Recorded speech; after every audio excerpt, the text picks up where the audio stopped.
Mas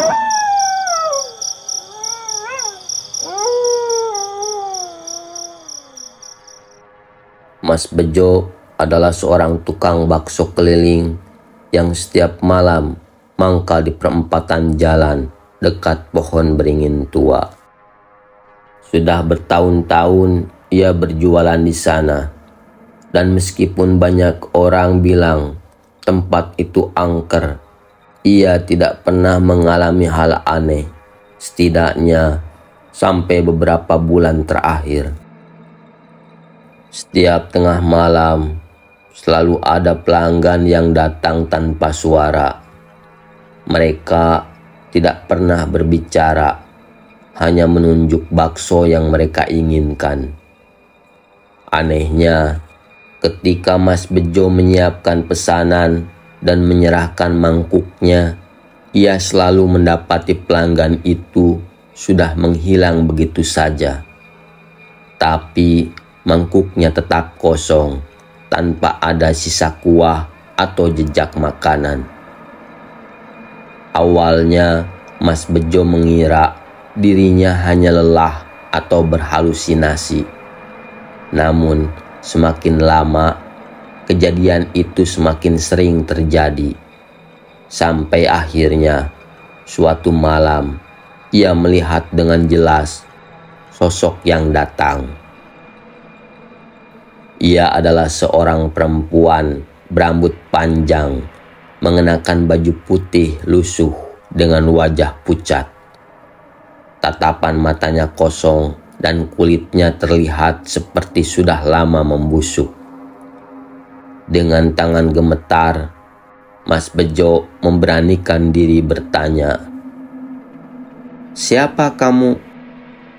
Perempuan itu menatapnya dengan tersenyum samar.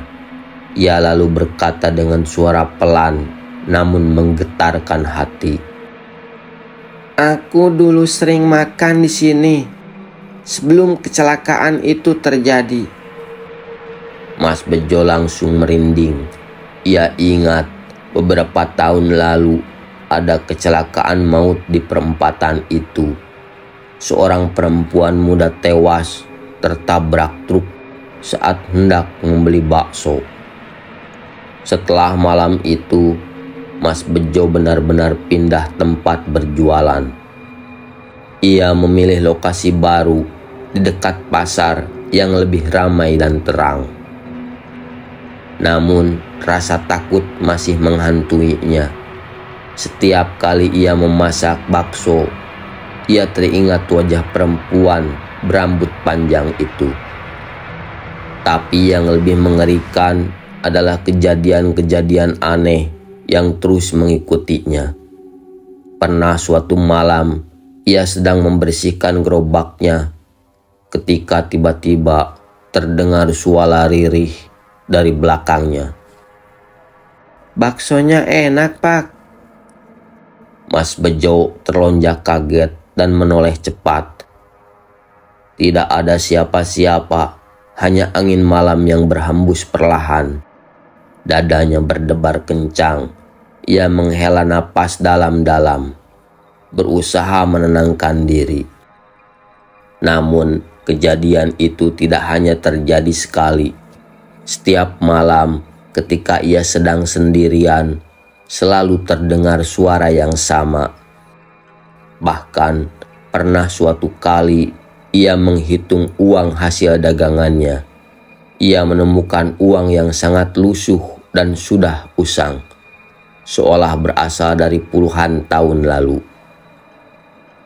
Merasa semakin terganggu, Mas Bejo memutuskan untuk bercerita kepada Pak Ustadz di kampungnya.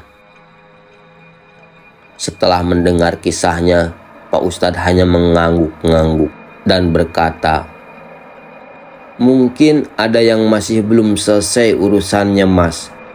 Kau harus mencari tahu," ujar Pak Ustadz. Mas Bejo mengerti maksudnya. Dengan penuh keberanian, ia memutuskan untuk kembali ke perempatan angker itu. Kali ini bukan untuk berjualan, tetapi untuk mencari jawaban. Malam itu, Mas Bejo membawa sesajen sederhana, sebungkus bunga, segelas air putih, dan semangkuk bakso hangat yang ia letakkan di bawah pohon beringin.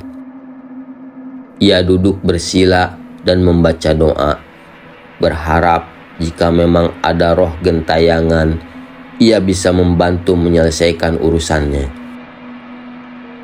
Angin berhembus semakin kencang, daun-daun berguguran, dan suasana menjadi lebih dingin. Tiba-tiba dari kejauhan muncul bayangan perempuan yang sama. Wajahnya tetap pucat, namun kali ini ada kesedihan di matanya. "Pak, saya bukan ingin menakuti. Saya hanya rindu." Suaranya terdengar lemah. Mas Bejo menelan ludah, berusaha tetap tenang. "Rindu pada siapa?" tanyanya hati-hati. "Pada ibu saya. Dulu saya sering makan bakso di sini bersamanya. Tapi setelah saya meninggal, ibu saya tidak pernah datang lagi. Saya hanya ingin melihatnya sekali lagi." Mas Bejo terdiam. Ia merasa kasihan. Ia ingat dulu memang sering ada seorang ibu dan anak yang mampir ke gerobaknya, tertawa bersama sambil menikmati bakso.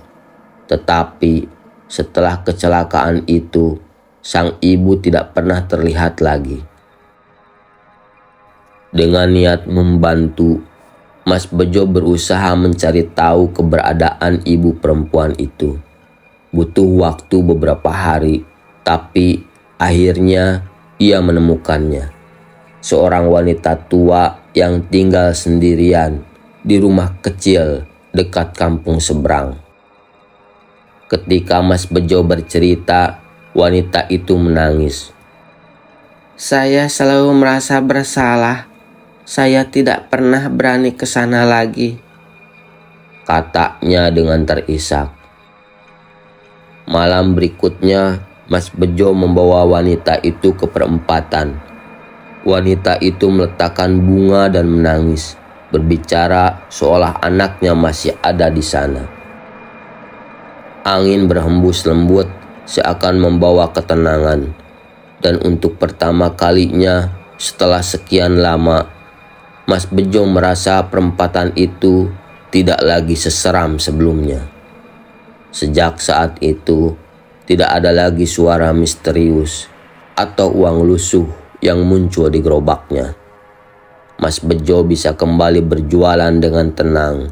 Namun, setiap kali ia membuat bakso, ia selalu menyisakan satu mangkuk di atas gerobaknya sebagai bentuk penghormatan bagi pelanggan setianya yang telah berpulang.